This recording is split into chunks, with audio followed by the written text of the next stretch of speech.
네, 다시 만나게 돼서 반갑습니다. 오늘은 이제 지난번에 이제 강의에 이어서 두 번째 강의입니다. 가난해도 부자의 줄에 서라. 예, 그 제목으로 하고 있지만 아직까지 그 가난해도 부자의 줄에 서라는 본론은 아직까지 못 들어갔는데 그 못 들어간 이유가 있어요. 어, 먼저 가난해도 부자의 줄에 서려면 설 준비를 해야 돼요. 설 준비를 해야 되는데 설 준비의 기본적인 것은 생각을 전환하는 것입니다. 생각을 전환하는 것이고 또 하나 질문을 던져보는 것이죠. 내가 이렇게 살아도 되는가? 또 어떻게 살아야 할 것인가? 이런 질문들 던져야 돼요. 그런데 그런 질문들을 먼저 던진 사람들이 있죠. 그런 분들의 도움을 받아서 우리가 이렇게 이런 소중한 강의를 듣게 된 것 같습니다. 자, 혹시 리차드 파인만에 대해서 좀 잘 아세요? 이분은 아주 아인슈타인 이후로 가장 뛰어난 물리학자입니다. 물리학자. 우리가 이제 물리학자 하면은 그냥 아무나 될 수 있는 것이 아닙니다. 그러니까 물리학자가 되려면 아주 뭐 삼라만상에 이뤄지는 벌어지는 물리 법칙들을 철저히 깨우쳐야 됩니다. 그렇기 때문에 굉장히 아주 그 철학 이상으로 넓은 그런 학문적인 스펙트럼과 그거를 갖고 있어요. 근데 이제 리차드 파인만이라는 사람은 아주 그 뛰어난 천재이기도 하고 아주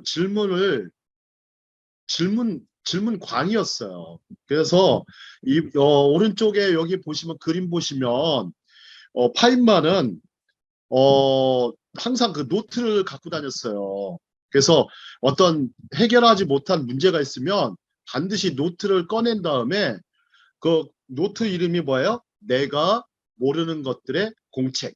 내가 모르는 것들의 공책이라고 쓰고 중간에 보시면 주제별로 분류한 뒤 몇 주 동안 자신이 알고 있는 모든 지식을 해체하면서 적었어요. 그리고 나서 다시 그것을 합쳐서 재구성하면서 전체적으로 모순이 없는지 점검하고 이 과정을 통해 각 주제들을 관통하는 본질을 찾으려 했어요. 자, 여기서 이 사람은 중요한 것은 본질을 찾아야 한다는 것이죠. 우리가 무엇이든지 본질을 찾으면 굉장히 쉽습니다. 한번 여기 계신 분한테 한번 질문 좀 한번 던져볼게요. 자, 기독교의 본질에 대해서 말씀해 주실 수 있는 분 계세요? 기독교의 본질, 딱 그 한 문장으로. 기독교의 본질. 전진. 사랑과 구원. 구원요? 네, 사랑과 구원. 사랑과 구원. 그럼 뭐 다른 종교에서는요? 다른 종교도 그 비슷한 얘기 하지 않을까요? 그럼 복음. 기독교의 본질, 복음. 복음. 예, 저는 제일 근접한 답이라고 생각합니다. 굿뉴스. 좋은 소식이죠. 복된 소식. 이 소식, 바로 어떤 소식이에요? 구원의 소식. 저는 이제 제가 한번 옛날에 그 기독교의 본질에 대해서 고민하면서 뭐 포이에르 바하라는 사람이 있어요. 그 마르크스의 스승인데 이 사람이 아주 유명한 신학자면서 철학자예요. 포이에르 바하가 기독교의 본질에 대한 책을 썼어요. 근데 그 책을 읽어보니까 도저히 이해가 잘 안 가요. 근데 기독교의 본질이 이해가 안 가는데 왜 이렇게 어렵게 써놨지? 본질이라는 게 굉장히 쉬운 거면서 하나로 이게 뭐가 좀 관통하는 뭐가 있잖아요. 그때 느꼈던 거는 저는 은혜였어요. 정말 하나님의 은혜. 근데 생각을 해봤어요. 이렇게 막 우주보다 크신 하나님이 내 작은, 정말 그 티끌만한 내 작은 가슴 속에, 내 생명 속에 들어오신 거죠. 어떻게 그 우주보다 크신 하나님이 내 작은 정말 티끌만한 가슴 속에 들어오셔서 베푸신 그 사랑과 그 은혜가 저는 기독교의 가장 커다란 본질이라고 느꼈거든요.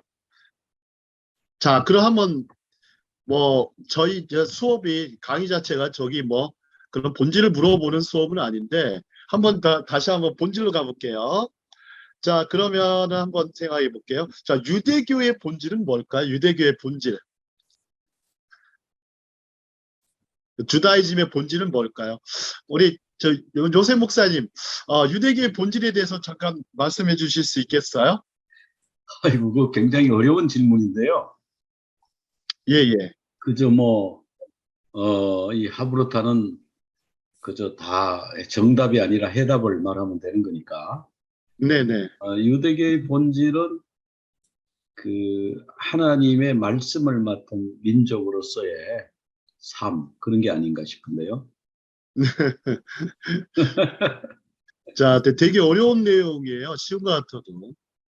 다른 분 말씀해 주실 수 있는 분 계세요? 우리 두브라 선교사님도 들어오셨는데 유대교가 글쎄, 어떤 유대교의 본질 생각해 본 적이 없는데, 선민사상? 선민사상, 과연 그럴까요? 언약대로 사는 언약의 백성, 언약. 한번 이런 질문을 제가 한번 던져보면 제대로 답변하시는 분들이 거의 없으셨어요. 그런데 이제 본질적인 그 답은 누가 갖고 있어요? 유대인이 갖고 있어요. 자, 한번 생각해 보시죠. 자, 유대인의 본질, 유대교의 본질. 옛날에 이제 그리스의 유명한 상인이 예루살렘에 옵니다. 잘 아시는 얘기겠지만, 샴마이한테 가가지고, 샴마이하고 랍비 힐렐한테 이제 가게 됐습니다. 먼저, 율법에 정통한, 아주 토라에 정통했던, 엄격주의자라고 그러죠. 샴마이한테 찾아갑니다. 찾아가서 내가 한 다리로 서 있는 동안에 유대교의 본질에 대해서 말씀해 주시오. 한 다리로 서 있는 동안에, 자, 그러면 한 다리로 서 있으려면 아무리 길게 잡아도 한 10분 정도 잡아야 될 것 같아요. 당신 10분 안에 유대교의 본질에 대해서 말씀해 주시오. 그러면 내가 유대교로 개종하겠어 라고 합니다. 하지만 샴마이가 화를 내죠. 어떻게 단 몇 분 만에 유대교의 본질을 말할 수 있는가? 썩 꺼지거라 이렇게 했단 말이에요. 그래서 건축용 막대기로 이렇게 때리려고 했어요. 이 사람이 이제 유대교의 본질을 말해줄 수 있는 사람이 없구나 해가지고 그 당시 이제 당대 최고의 랍비였던 힐렐에게 갑니다. 힐렐에게 가서 똑같은 질문을 던지죠. 내가 한 다리로 서 있는 동안에 유대교의 본질을 말씀해 주시오. 그럼 나도 개종하겠어. 그러니까 뭐라고 했을까요, 힐렐이? 힐렐이 공자 같은 말씀을 합니다. 내가 싫어하는 것을 남에게 하지 말라. 이것이 유대교의 본질이고 나머지는 주석에 불과하다. 네가 하기 싫어하는 것을 남에게 시키지 마라. 자, 공자는 그런 얘기를 했죠. 근데 그 사람이 이제 바로 그 자리에서 무릎을 꿇습니다. 그리고서 힐렐이 딱 얘기하죠. 가서 토라를 배워라. 가서 토라를 배워라. 너가 하기 싫어하는 것을 남에게 시키지 마라. 자, 공자의 말씀 중에 어록 중에 그게 있죠. 기소불력 물시어인. 기소불력 물시어인이 있습니다. 이게 뭐죠? 내가 싫어하는 일을 남에게 시키지 마라. 그 얘기랑 똑같은 얘기를 합니다. 그러면 이 동서에 이렇게 유명한 양대 저는 공자도 랍비고요. 힐렐도 랍비인데 이분들은 선생이시죠. 선생들이 이렇게 말씀하실 어록들이 비슷해요. 뭔가 좀 깨달음이 있다는 것 같은데 굉장히 본질은 단순하잖아요. 그죠? 근데 사람들이 그러죠. 내가 싫어하는 일을 남에게 자꾸 시켜요. 내가 싫어하는 일을 남에게 자꾸 시켜요. 그리고 내가 좋아하는 일은 자기가 하지만 사람이 그래요. 내가 좋아하는 일은 자기가 해요. 근데 내가 싫어하는 일은 절대 자기가 하려고 하지 않아요. 그러니까 내가 싫어하는 일을 잘하는 사람이 거의 성자급 인생이에요. 기독교의 본질도 똑같을 것 같아요. 기독교의 본질. 예수님이 뭐라고 말씀하셨죠? 황금률로. 자, 마태복음에서 너희가 대접받고자 하는 대접을 대로 받고자 하면 하는 대로 대접하라. 대접하라. 자, 힐ler이나 공자는 아, 약간 좀 소극적인 어떤 그런 측면에서 말씀했다면 예수님은 적극적인 측면에서 본질을 말씀하셨어요. 사람이 살아가야 될 본질. 네가 대접받고자 하는 대로 대접하라.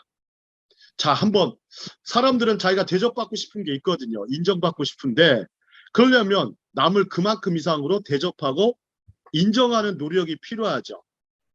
인정하지 못하죠. 자, 그러면 왜 사람들은 남을 그렇게 대접하거나 인정하지 못하는 이유가 뭘까요? 한번 생각해 보셨어요?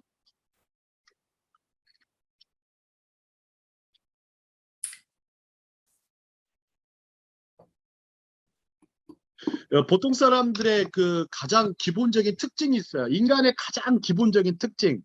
자, 그러면 인간의 본질로 가볼게요. 이제 기본적으로 인간의 가장 기본적인 특징이 있어요. 자, 최근에 이제 역사상 수많은 문제들이 발생을 하는데, 인간사에 발생하는데, 동서양의 인간들의 그 공통적인 면이 있어요. 저는 뭐 철학자는 아닌데, 철학 공부를 참 넓게 해봤습니다. 넓게 하는데, 딱 공통적으로 가지고 있는 인간의 가장 큰 문제가 있어요. 가장 큰 문제. 한번 맞춰보세요. 인간이 가지고 있는 가장 공통적인 문제, 동서양 인간들의 뭘까요? 한번 맞춰보세요. 아담과 하와가 죄를 지은 남의 탓하는 거. 남의 탓. 네. 자, 본질하고 가까운 질문이거든요. 남의 탓도 하지만 아까 얘기가 비슷하죠. 뭘 많이 하죠? 자, 그럼 요즘에 뭐 많은 사람들이 이제 우울증 있고 뭐 심지어 고독사, 자살, 뭐 어마어마한 사회 문제들이 많습니다. 근데 결국에는 그거는 다 자세히 들여다보면 인간의 공통적인 문제가 있어요. 그 문제에서 우리가 벗어나야 되는데 벗어나지 못하는 이유가 있어요. 그 문제의 본질은 뭘까요? 그러니까 제가 딱 한 단어로 말씀드릴게요. 비교예요. 비교. 예. 비교를 많이 해요. 그러니까 남과 비교하는 건데 남과 비교해서 내가 떨어진다고 생각하면 굉장히 많은 어떤 절망이라든지 자기에 대한 실망을 한다든지 혹은 자기를 비하한다든지 자기를 학대하는 일까지 벌어지죠. 근데 남과 비교해서 내가 위에 있다고 해도 마찬가지예요. 남과 비교해서 내가 위에 있을 수 있어요. 그래서 사람들은 어떤 거예요? 한국 사람들은 그게 좀 강하죠. 남의 머리 위에 있어 보려고 노력하죠. 아니면 남의 밑에 있기 싫어하는 것도 있고. 자, 그럼 다 비교해서 관련된 건데 한번 생각해 보시죠. 자, 오늘 공부하고 무슨 관련이 있을까 얘기하지만 자, 한번 유대인들은 어떨까요? 유대인들은 남과 비교하는 것을 일찍부터 하지 않습니다. 그러면 우리나라 사람들이 이렇게 비교하는 거나 다른 나라 사람들이 비교하는 것을 그치려면 어떻게 해야 될까요? 어떻게 해야 될까요? 제가 본질적인 질문을 던져봅니다. 비교를 그칠 수 있을까요? 맞춰보세요. 자기 자신이 갖고 있는 것을 만족하고 자기 자신을 인정해야 될 것 같아요. 근데 그게 이제 보면 그게 대부분의 책들은 다 그렇게 얘기를 해요. 비슷하게. 책대로 되지 않아요. 절대 책대로 내 삶은 변하지 않아요. 이론대로 변하지 않아요. 생각대로 변하지 않습니다. 비교를 그치질 못해요. 인간은. 한번 맞춰보세요. 그럼 어떻게 해야 될까요? 자, 비교를 그치지 못하면. 너 마치 자신을 철학 알라. 수업이 됐는데. 하나님이 하나님이 나를 창조하셨다는 그 자기의 정체성이 분명하면 비교를 할 필요가 없죠. 글쎄요, 굉장히 저는 많은 목사님들도 엄청 비교하시던데. 그런 걸 알아요. 그 정체성이 자기가 내가 하나님의 형상대로 지음받았다라는 걸 너무나 잘 알아요. 알지만 비교를 그치지 않아요. 끝까지. 못난 사람들이라서. 아, 못난 하나님과- 사람들. 하나님과 1대1의 관계를 네. 항상 하나님과 1대1의 관계를 항상 생각해요. 아, 그러면 키에르케고르의 단독자 개념을 말씀하시는 건가요? 1대1로 그거- 하나님 앞에서. 네네네. 하나님은 그런데 예를 들어서 비교를 크리스찬이 아닌 사람들도 마찬가지고 크리스찬인 사람들도 마찬가지고 여전히 그 비교라는 것에서 벗어나지 못하는 것은 본질적인 한번 답을 참 찾아가며 보면 제가 한번 어마어마하게 비교를 많이 해본 사람입니다. 남보다 나아지려고 하려고 그래. 남보다 네, 저는 나아지려고. 월등하게 남보다 뛰어나야 되고 남보다 더 성공해야 되고 남보다 더 좀 잘생겨져야 되고 막 그런 것도 있었어요. 남보다 키가 커야 되고 계속해서 뭔가를 계속 우열을 따져가며 살았어요. 근데 어느 순간 비교를 그치려고 해도 비교가 그쳐지지가 않는 거예요. 심지어 거듭난 이후에도 왜 그럴까 하다가 탈무드를 공부하면서 느꼈어요. 외국에 가서 느꼈던 거예요. 제가 한국에서는 못 느꼈던 그것인데 비교를 그치지 말고 비교의 대상을 바꾸자. 비교의 대상을 남에서 나로 바꾸자. 비교의 대상을 남보다 나에게 바꾸자. 그래서 어떻게 했냐면 탈무드는 뭐라고 얘기하죠? 작년의 나보다 올해의 나를 비교하는 거예요. 어제의 나보다 오늘의 나를 비교하는 거예요. 자, 그러면 이거 다른 말로 하면 우리가 보면 회사에 입사할 때 이력서를 씁니다. 근데 이력서가 바뀌지 않는 분들이 많아요. 왜요? 어떤 그 사이에 그러니까 작년의 이력서와 올해의 이력서가 달라져야 되거든요. 인생은 어찌 보면 이력서 같아요. 그 안에 레주메라고 그러죠. 레주메. 이력서를 써가야 되는데 그런 이력서에 남과 비교하는 거를 이제 그치려면 어떻게 해야 될까요? 라는 걸 또 질문 던질 수 있어요. 나 자신과 비교한다. 이것도 되게 쉬운 문제는 아니거든요. 자, 그러면 남과 비교하는 거를 그치려면 어떻게 할까요? 이런 거 질문도 던질 수 있어요. 자, 본질적인 하브루타를 저는 지금 하고 있어요. 자, 한번 생각해 보셨어요? 보통 사람들이 눈을 어떻게 뜨죠? 눈을 밖으로 뜨죠. 눈을 밖으로 뜨잖아요. 그런데 반대로 눈을 안으로 뜨면 될 것 같아요. 눈을 안으로 뜨는 거예요. 자, 눈을 안으로 뜨면 누가 보여요? 밖으로 뜨면 뭐가 보여요? 남이 보고. 남만 보여요. 자신은 안 보인다는 말이에요. 근데 남을 보면 자기 자신이 이제 처한 조건, 현실,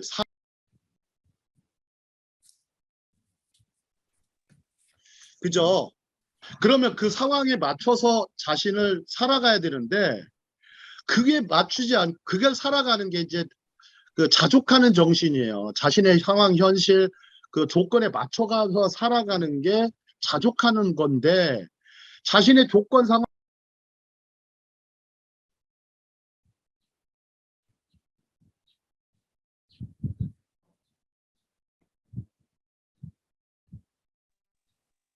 자, 하는 것은 어떤 일이죠? 자, 바로 남의 기준에 내 삶의 기준을 사는 거예요. 남의 기준에 내 삶을 맞춰서 살아가는 거죠. 근데 결국에는 그것은 자기 삶이 없는 거죠. 그래서 사도 바울이 뭐라 그럽니까? 고린도전서 15장 부활장에서 나의 나된 것은이라는 표현을 써요. 나의 나된 것은. 나의 나됨. 나의 나됨을 추구하는 거. 그게 기독교 신앙의 본질에 가깝다고 봅니다. 나의 나됨을 추구하는 것. 근데 그것이 뭐 때문에 그랬다고 그랬어요? 나의 나된 것은 뭐다? 주님의 은혜다 그러죠. 그죠? 나의 나된 것은 주님의 은혜다. 자, 그러면 나의 나됨을 추구하면서 우리 자신은 남과 비교하는 것을 그치게 되고 결국에는 나 자신의 자아의 신장도 일어나고 나의 자아의 신장뿐만 아니라 나의 미래가 훨씬 더 밝아지지 않겠어요? 아멘. 당연히 밝아집니다. 우리나라 사람들은 그러죠. 남이 나 자신을 바꾸는 거 여러분 생각해 보세요. 그거 되게 싫지 않으세요? 남이 내 인생을 바꿔주려고 그래요. 근데 바뀝니까? 아니요. 그런 거 경험해 보셨어요? 절대 못 바꿔요. 부부가 살면서 남편들이 그러죠. 막 부인을 막 바꿔보겠다. 절대 안 바뀌어요. 나의 나됨을 추구하지 않는 한 결코 바뀌지 않습니다. 자, 유대교의 본질도 바로 나의 나됨을 추구하는 일과 무관하지 않습니다. 그래서 내가 싫어하는 일을 남에게 시키지 말라라고 하는 것은 결국에는 주님의 은혜를 생각하는 삶이 아닌 거죠. 자, 이제 파인만 얘기하다가 그렇게 됐는데, 자, 우리 다음 장에 한번 보시죠. 자, 다음 장에 한번 보겠습니다. 자, 다음 장에 보시면, 자, 21세기는 정답 찾기에서 질문 찾기를 했어요. 제가 조금 전에 본질적인 질문들을 던졌어요. 본질적인 질문을 던지고, 비교의 대상이 남이 아니라 나 자신을 비교하면서 자기 성장을 도모하고 자기 변화를 추구하라 이런 얘기를 했는데, 자, 리차드 파인만이 말했던 거, 요거 두 가지만 읽어보도록 하겠습니다. 답 없는 질문은 시작. 답 없는 질문은 두렵지 않지만 질문 없는 답은 너무나도 너무나도 두렵다. 답변할 수 있는 있습니다. 질문이 답변할 수 있는 질문이 질문은 아니다. 질문이 아니다. 질문이 아니다. 좋은 질문은 답변하기에 답변하기에 벅차고 벅차고 혼자서 혼자서 해결할 수 해결할 없는 수 없는 질문이다. 질문이다. 자, 제가 좀 전에 던졌던 질문들은 물론 그리스 그 사람이 헬라인이 와서 했던 질문과 비슷한 질문일 것입니다. 이런 질문을 던져볼 때 우리는 많은 어떤 본질적인 해답을 찾으려고 노력하게 됩니다. 근데 그 답들이 본질적인 답이라는 것은 혼자만이 해결하는 답이 아닙니다. 혼자만이 해결하는 답이 아니에요. 자, 그래서 생각해 보실까요? 호모 쿵푸스라는 책을 쓴 사람이 있어요. 고미숙 박사가 질문의 크기가 내 삶의 큰기를 결정한다. 질문의 크기를 한번 확대해 보십시오. 작고 사소한 쓸모없는 질문이 아니라 제대로 된 거, 크고 제대로 된 질문을 던져보면 내 삶의 방향을 크게 결정할 거라고 생각이 됩니다. 근데 유대인들은 그 삶의 큰 방향, 큰 길을 탈무드에서 찾았습니다. 자, 다음 장 보시죠. 자, 아시아 최초의 성서학 박사, 탈무드 학자인 테시마 유로, 첫 시간에도 얘기했지만, 자, 한번 이 부분 같이 읽겠습니다. 유대인들 가운데서 시작.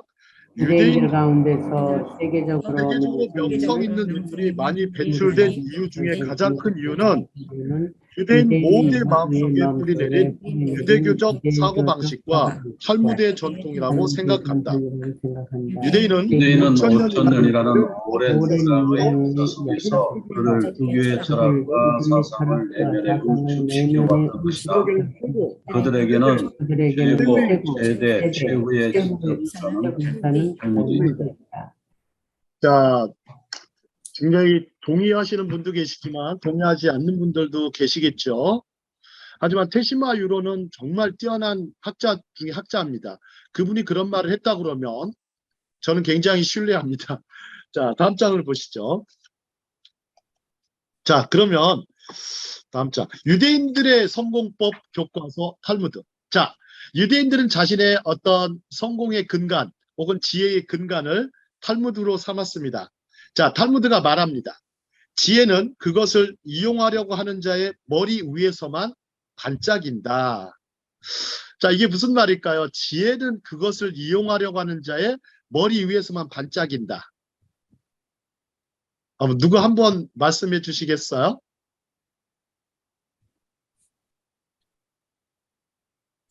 지혜를 이용할 때 그 지혜가 머리에서 반짝인다.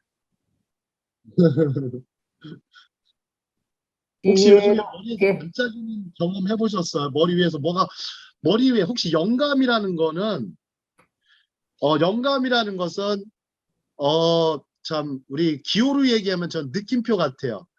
물음표에서 느낌표로 변하는 것이 영감이라고 생각이 들어요. 자, 물음표에서 느낌표로 아하 반응이 일어나는 거죠. 그래서 혹시 요즘에 그 한국에서 최고 인기 드라마가 있어요. 이상한 변호사 우영우,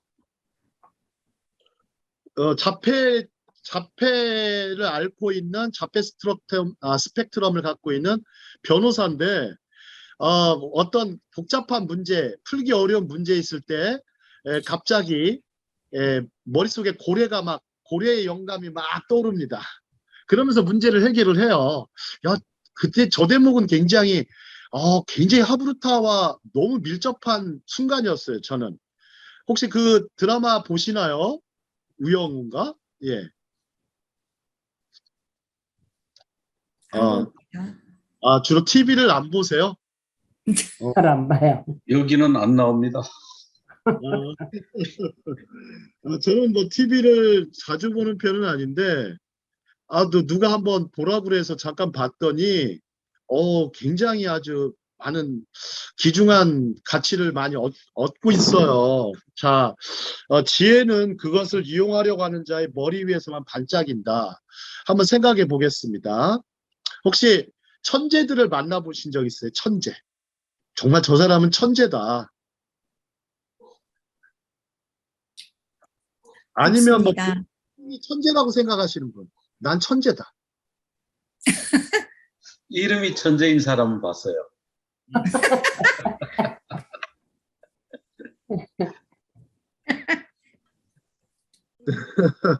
뭐 천재 뭐 누가 그러죠. 천하에 제일 재수 없는 사람 해가지고.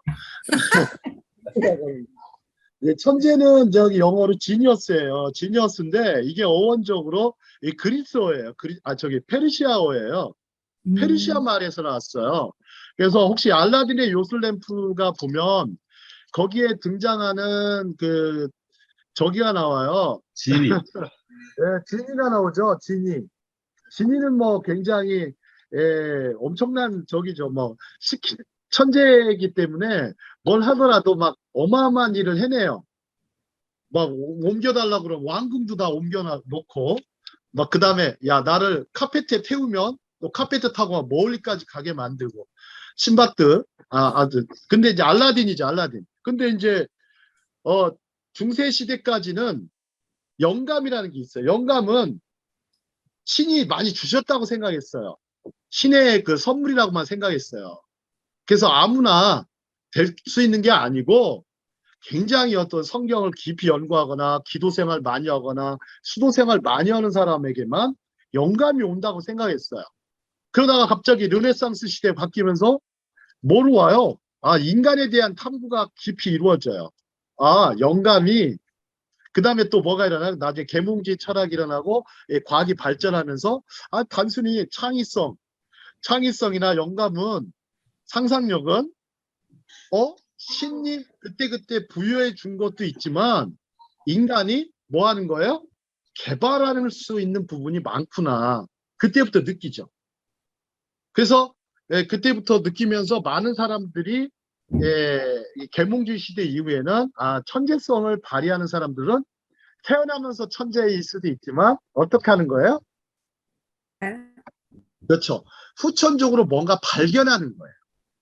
발견하는 거예요. 근데 발견하다 보니까 그러면서 이제 학문이 이제 발달하기도 하지만 그 발견하고 하면서 남과 다른 생각을 하는 사람들이 결국에는 세상을 바꾸죠. 남과 다른 생각. 그 다음에 이 세상에 필요한 게 뭘까? 이 세상에 필요한 걸 뭘까? 필요를 채우려고 하는 사람들의 그것이 세상을 바꿔나갔죠. 혹시 에어컨이 있잖아요. 집마다 요즘 굉장히 덥잖아요. 자, 미국도 굉장히 더운 걸로 알고 있어요. 뭐 50도, 40도, 50도 폭염이 되는데, 자, 에어컨을 최초로 개발한 사람이 누구죠? 에어컨을 최초로 개발한 사람. 저는 노벨상 한 30개 주고 싶어요. 캐리어예요, 캐리어. 미국 사람이 아닌데 유대인이에요, 유대인. 미시건 공대 출신의 캐리어라는 사람이 에어컨을 세계 최초로 개발을 합니다. 개발하는데 그 사람은 딱 그 자신의 공학을 했잖아요. 날씨가 너무 더운 거예요. 이거 막 스스로 화가 났대요. 근데 이제 어떻게 하면, 그러면 차가운 공기만 만들면 되겠다 해가지고 연구를 한 다음에 나온 게 바로 에어컨이에요. 에어컨. 자, 한번 인류사에 에어컨이 없으면 어떻게 될까요?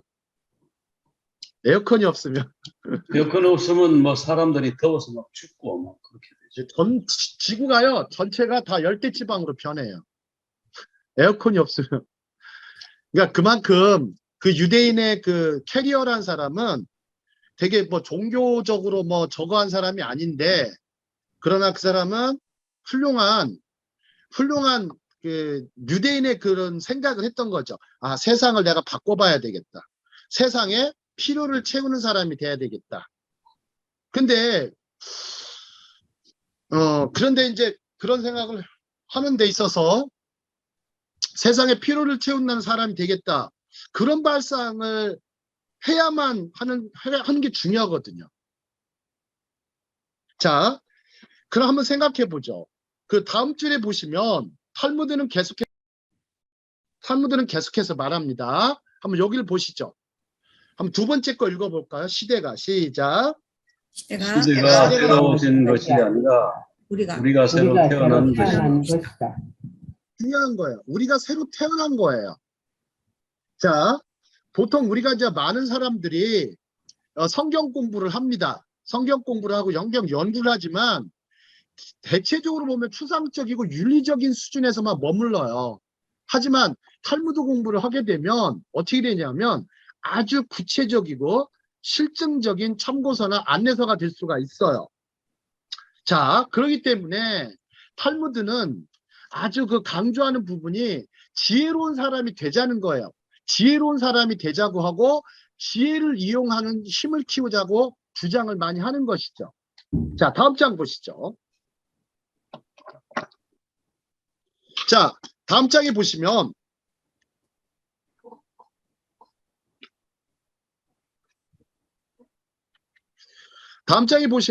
이제 한번 넘겨볼까요? 자, 유대 역사상 가장 위대한 랍비인 힐렐이 딱 얘기를 합니다.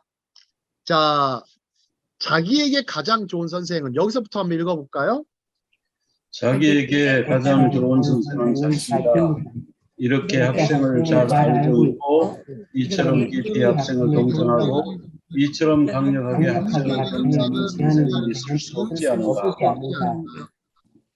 자, 힐렐이 참 되게 아주 특이한 말을 남겼어요. 이게 이제 피르케이 아보트라는 부분인데요. 미시나 그 피르케이 아보트, 즉 선조들의 어록이라는 부분이에요. 그 부분에서 힐렐이 말을 하죠. 자기에게 가장 좋은 선생은 자신이다. 또한 이렇게 학생을 잘 알고 있고 이처럼 깊이 학생을 동정하고 이처럼 강력하게 학생을 격려하는 선생은 있을 수 없지 않은가. 자, 한번 보시죠. 자, 예전에 한번 하브르타 강의할 때 제가 얘기한 게 있어요. 자, 유대인들이 저기 미국의 아이비리그뿐만 아니라 전 세계 학술계에서 상당히 높은 위치에 있는데 거기에는 반드시 뭐가 있어요? 두 가지 정체성을 갖고 산다고 그랬죠. 평생 뭐라고요? 평생 학생, 평생 선생의 정체성을 갖고 살아요. 평생 학생, 평생 선생의 정체성을 갖는 건데 결국에는 본질은 뭐가 있냐면 배운다라고 하는 본질이에요. 배운다라고 하는 본질이 있고 또 하나가 뭐예요? 자기 자신을 세계의 중심에 세워놓는 거예요. 자기 자신을 세계의 중심에 세워놓는 것입니다. 결코 교만하거나 결코 잘못된 삶이 아니라 자기 자신을 세계의 중심에 두기 때문에 다른 사람하고 비교하고 열등의식, 그렇다고 해서 우월의식도 강하지도 않습니다. 굉장히 중요한 얘기죠. 굉장히 중요한 얘기죠. 저는 진정한 개인주의는 이거라고 생각합니다. 진정한 개인주의. 아니면 뭐 개성주의 이렇게 붙여도 조커 같습니다. 이 사람들은 남과 비교하지 않죠. 자기 자신을 비교하면 자기 자신과 비교하고 그렇다고 해서 자기 자신을 비하하지 않습니다. 자기 자신을 동정하고 격려하고 스스로에게 응원을 합니다. 그 점이 참 다른 점인 것 같아요. 제가 유대학이나 이스라엘학 공부하면서 가장 크게 배웠던 점은 바로 이 점입니다. 자, 다음 장 보실까요?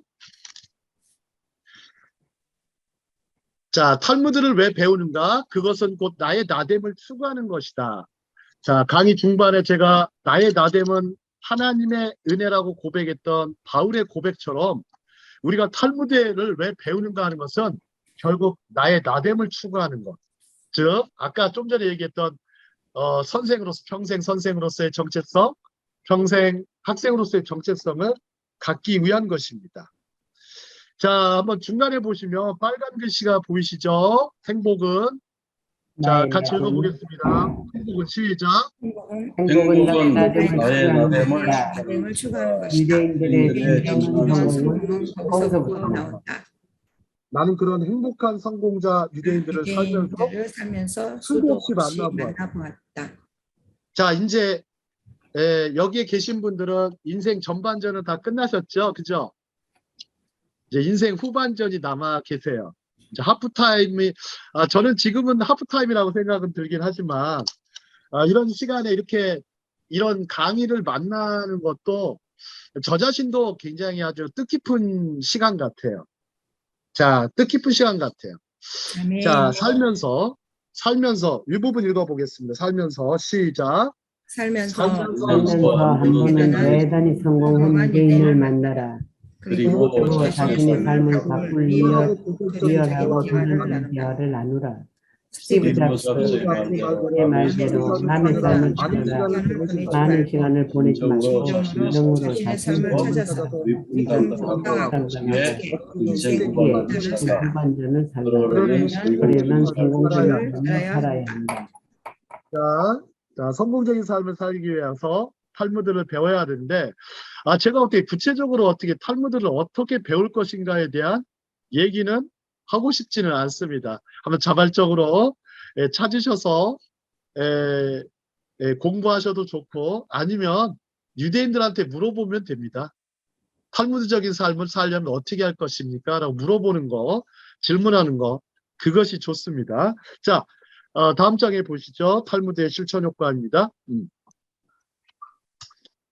자, 우리는 탈무드를 따른다. 그것은 우리의 일반적인 성공 법칙이다 그랬어요.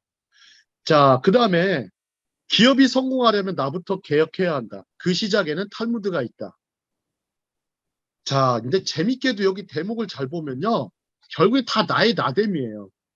자, 페이스북 지금 메타의 대표 마크 주커버거가 한 말 한번 읽어볼까요? 당신이 하고 싶은 일을 한다면 한다면 모든 것이 정말로 쉬워진다. 탈무드는 자기 탈무드는 자기 삶의 탈무드는 자기 창조성을 삶의 창조성을 강조한다. 그 다음에 전 주한 이스라엘 대사인 누리아 이스라엘리, 저는 이분을 한번 만나봤어요. 만나봤는데 굉장히 재밌더라고요. 자, 탈무드를 한번 읽어보겠습니다. 시작. 탈무드를 활용하는 교육은 이스라엘에서 공통적이다. 탈무드 탈무드 교육은 교육은 항상 질문을 하고 다양한 현상을 행위한 그대로 받아들이는 대신에 나은 방법을 탐구한다. 이것이 유대인이 놀라운 가장 높은 보내는 가장 높은 교육 방법이다. 자, 좀 전에도 제가 그런 말을 했습니다. 눈을 밖으로 뜨는 것도 필요하지만 눈을 안으로 뜨는 훈련을 많이 하셔야 됩니다. 이거를 통찰력이라고 해도 불러도 좋고 성찰이라고 불러도 좋고 하지만 끊임없이 아니면 생각의 힘, 사고력이라고 붙여도 좋습니다. 자, 그래서 유대인들이 놀라운 성취를 이루어지는 가장 높은 방법, 바로 탈무드를 활용하는 교육에 있다라는 거. 자, 한국에는 이런 탈무드 교재가 거의 없어요. 없다 보니까, 그리고 또 무엇보다도 약간 좀 탈무드를 배척하는 기운이 아직도 강합니다. 뭐 기독교권에서는 여전히 좀 그런 것들이 굉장히 많이 팽배되어 있지만 일반인들은 상당히 어떤 탈무드를 굉장한 책으로 보고 있어요. 그래서 하브르타를 하는 입장에서는 탈무드만한 책이 없어요. 자, 그래서 저는 아직도 탈무드를 깊이 보고 넓게 보면서 연구하는 활동을 멈추지 않습니다. 자, 한 장 더 가볼까요? 이제. 자, 철학자 프리드리 니체입니다. 예, 니체가 이제 뭐 우리가 보면 니체가 뭐 위험한 철학자이기도 하지만 철학자다운 철학자 중에 하나입니다. 자, 인간은 태생적으로 계산하는 동물이다 이렇게 표현했어요. 그만큼 지금 이제 가난해도 부자의 줄에 서라라는 이런 지금 이 교재를 가지고서 지금 저기 나가고 있지만 이 니체의 이 한마디는 제가 여기 꼭 넣고 싶더라고요.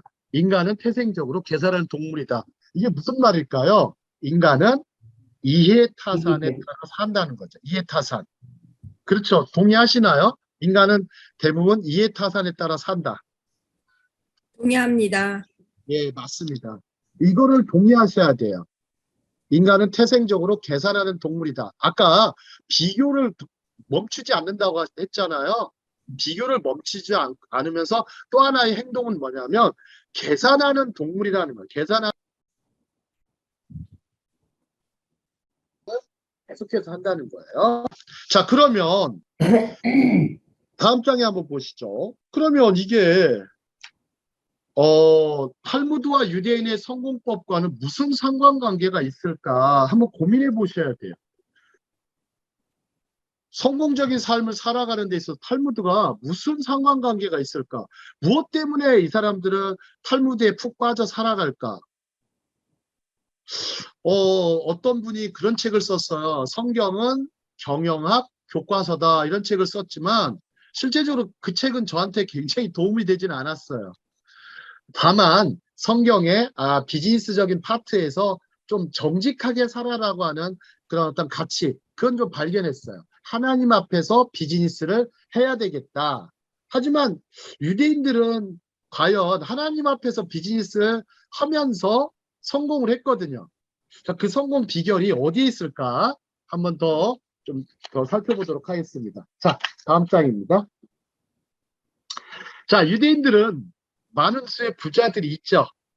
자, 근데 이제 부자들이 있지만 유대인들의 탈무드에는 이런 얘기를 합니다. 부자가 되려면 같이 읽어볼까요? 시작. 부자가 부자가 되려면 되려면 부자의 생각을 부자의 연구하라. 생각을 연구하라. 부자가 되려면 부자의 생각을 연구하라.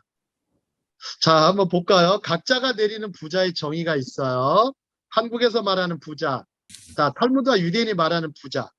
자, 한번 한두 분 정도 말씀해 보실까요? 자, 우리 윤양서 성기사님. 자, 부자의 정의를 나름대로 내려보실 수 있겠어요? 쉽게 내려보시면. 그냥 본질 찾으시면 쉬워요. 부자요? 예. 엄청나게 절약을 하더라고요. 그리고 부자가 엄청나게 절약을 해요? 네, 부자들이 안 쓰더라고요. 절약 잘 안 하던데. 그래요? 저는 어마어마하게 보니까 쓰던데요. 예? 어마어마하게 쓰던데요. 저는 자꾸 모으더라고 보니 제가 본 부자는 모으기만 해요? 그러면서 모아가지고 쓰는 데는 왕창 쓰고 모았다가 쓰고. 예.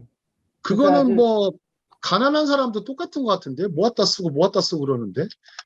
가난한 사람은 계속 쓰느라고 부자가 될 시간이 없더라고요. 사이즈가. 그래요? 네, 제가 본 부자. 한번 생각해 볼까? 그럼 유대인들이 말하는 부자는 어떤 부자일까요? 그 부자는 기부를 많이 하는 자가 부자라고는 들었는데 많이 기부하는 사람이 되더라. 이렇게 그렇죠. 들었습니다. 네. 근데 이제 그럴 수 있는 사람. 많은 기부를 하려면 부를 축적해야 되잖아요.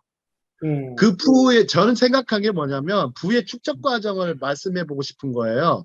그냥 딱 이 사람은 돈이 많이 갖고 있어. 그러니까 부자야라고 판단하는 것은 약간 좀 뭐라고 할까 좀 표면적인 생각이에요. 좀 1차원적인 생각. 네. 근데 부자들을 보면 진짜 부자를 제가 만나보니까 몇 조를 갖고 계시거든요. 근데 자기는 한 번도 내가 몇 조 있다라고 얘기하지 않아요. 절대. 네. 얘기하지 않아요. 자, 그럼 그럼요. 부자의 관심은 뭐에 있냐면 돈을 버는 거에 관심이 없어요. 쓰는 거에 관심이 있어요. 아니요, 쓰는 것도 아니에요. 부자들도 어차피 소비자예요. 그죠? 다 네. 소비를 해요. 뭐, 싼 거보다 비싼 거 사겠죠. 명품 소비 하겠죠. 하지만 유대인들의 관점에서 보면요. 명품 소비하는 사람도 가난한 사람이에요. 그 왜 그런지 제가 이 책에서 밝히고 있어요. 자, 한번 볼까요? 부자들은요, 돈 버는 거에 관심이 없어요. 돈이 어떻게 흘러가는지 관심이 많아요. 세계적인 CEO들 보세요. 유대인 CEO들. 그 사람들 뭐를 해요? 뭘 하나, 예를 들어서 테슬라를 운영하고 있는 사람이 누구예요? 테슬라. 일론 머스크. 머스크죠. 머스크는 돈 버는 거 관심 없어요. 자기가 뭘 했더니 돈이 어떻게 흘러가더라. 그러네. 거기서 이제. 근데 이 사람도 흘러가는데 잘못된 방향으로 흘러갈 수도 있죠. 근데 결국에는 흐름을 누구한테 끌고 와요? 자기한테. 그렇죠. 이게 무서운 거예요. 음. 물줄기가 바뀌어요. 수로가 바뀐다고요. 그래서 자기나 자신의 유대인 공동체나 그리고 나서 그걸 또 어디로 흘려보내죠. 또 그죠? 이런 게 굉장히 강해요. 제가 부자에 대해서 연구를 오래 했는데 저는 부자는 아닌데 연구를 하다 보면 재밌는 사실은 돈을 버는 거에 관심이 없다라는 거예요. 근데 가난한 사람들, 보통의 사람들은 돈을 버는 데만 관심이 있어요. 그러니까 부자가 안 되는 거예요. 돈을 버는 데만 관심이 있는. 그 탈무드에는 그런 말이 있죠. 돈은 버는 게 아니고 불리는 것이야. 이렇게 표현하죠. 불리는 거라고 생각해요. 물론 절약하는 거 중요해요. 멀리 내다보면 누구나 부자 될 수 있어요. 절약하고 근검하면 사치 안 하고 그렇게 아껴 쓰면 일정 어느 정도 부는 축적하지만 그 사람을 부자라고 할 수는 없어요. 자, 혹시 건물주 부자예요? 아니에요? 건물주.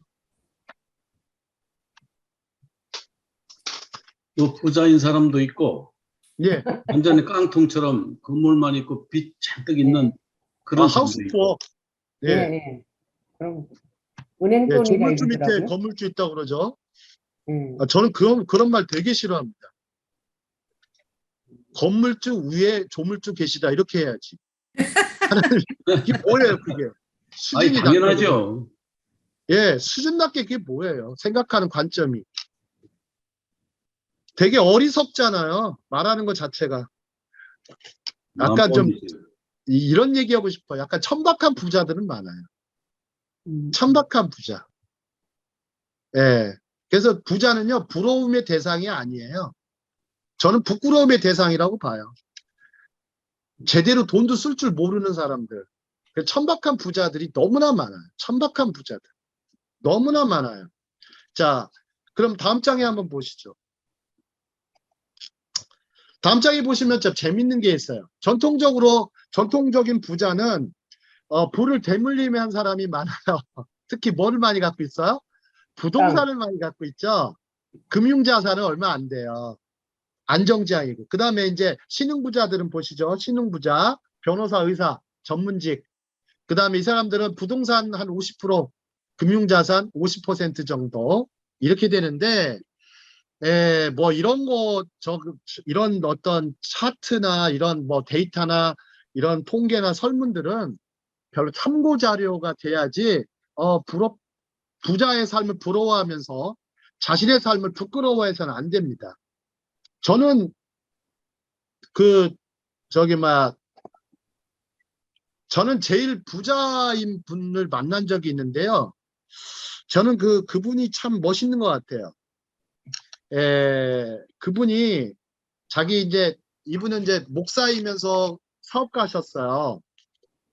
사업가셨는데 이제 북한에다가 김일성 과학대학인가요? 평양과학대학을 세우신 분이세요. 누구신지 아시죠? 김진경 총장님. 네.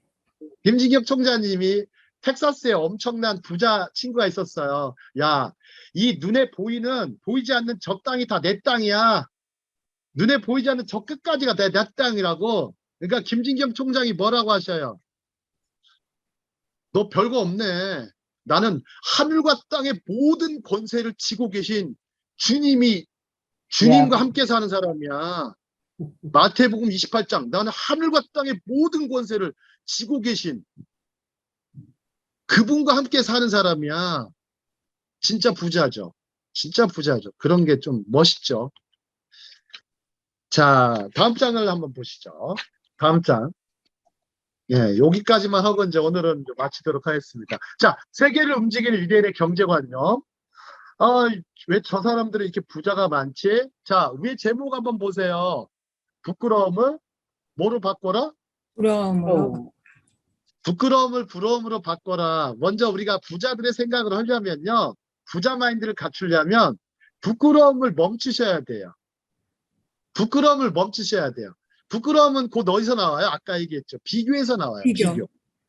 그래, 비교하기 때문에 나는 비교해서 평가를 절하하죠. 우리 주식에서 평가절하, 평가절상 있잖아요. 자신을 평가절하를 한참 내리죠. 내리고 내려가지고. 그게 겸손이에요? 부끄러워하는 거죠. 겸손하고 부끄러운 건 다른 거예요. 자, 부끄러움을 뭐로 바꿔라? 부러움으로 바꿔라. 자, 부끄러움을 부러움으로 바꾼 어떤 대표적인 민족이 유대인이죠. 처음부터 이 사람들은 부러운 삶을 살진 않았습니다. 그렇다고 해서 부끄러워하지도 않았어요. 자신의 삶을. 그래서 유대인들이 몇천 년간 흩어져 있으면서도 자신들의 정체성을 유지했던 거는 뭐예요? 물론 선민의식도 있었고, 그렇지만 남과 비교하지 않고 자기 민족의 그 정체성을 지켜왔기 때문에 오늘날의 유대인들이 세계적인 민족으로서 우뚝 서게 된 배경에 있습니다. 자, 유대인들은 세계 인구의 0.2%지만 미국 포춘지 선정 100대 기업 중 40%를 소유하고 있어. 노벨 경제학상은 40%를 소유하고 있죠. 자, 한 장만 더 보도록 하겠습니다. 한 장, 두 장 더 보도록 하겠습니다. 자, 더 넘겨볼게요. 네, 영어에서. 그 다음에 이제 여기 보면 존이라는 사람이 나오는데 뭐 부자가 되려면 부자를 만나라 그러는데 아마 이 존이라는 사람이 유명하거든요. 하지만 이 사람도 아마 탈무드 책을 본 것 같아요. 탈무드 책을 보고 뭐 굉장히 그랬던 것 같은데 저는 이 사람한테 뭐 그렇게 뭐 배우고 싶지는 않지만 다 읽어봤거든요. 웬만한 거 읽어보니까 결국에는 뭐 부자가 되라는 것은 자신의 회사에 투자하라는 얘기더라고요.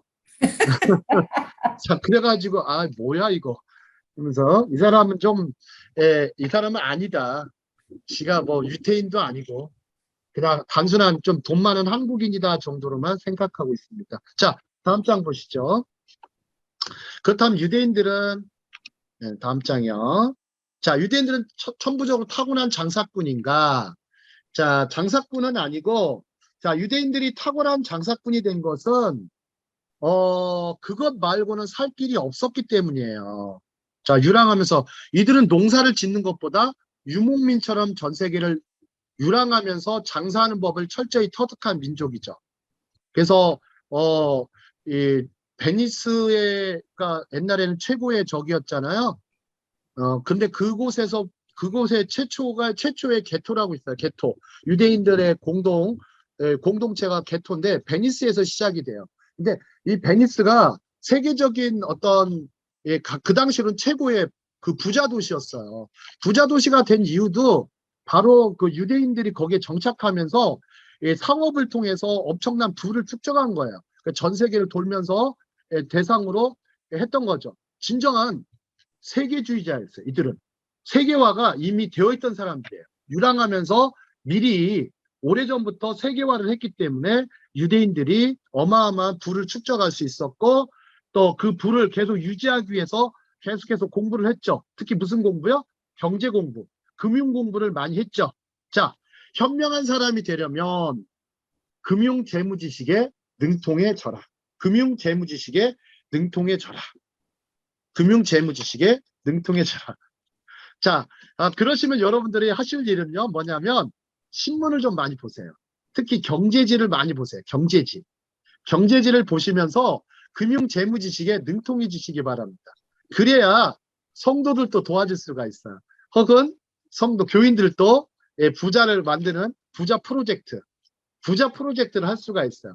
어떻게? 하나님 앞에서 부자가 되고, 그리고 가지고 있는 부를 기꺼이 나눠주면서 다른 더 좋은 세상을 만드는 그런 사람이 될 수가 있죠.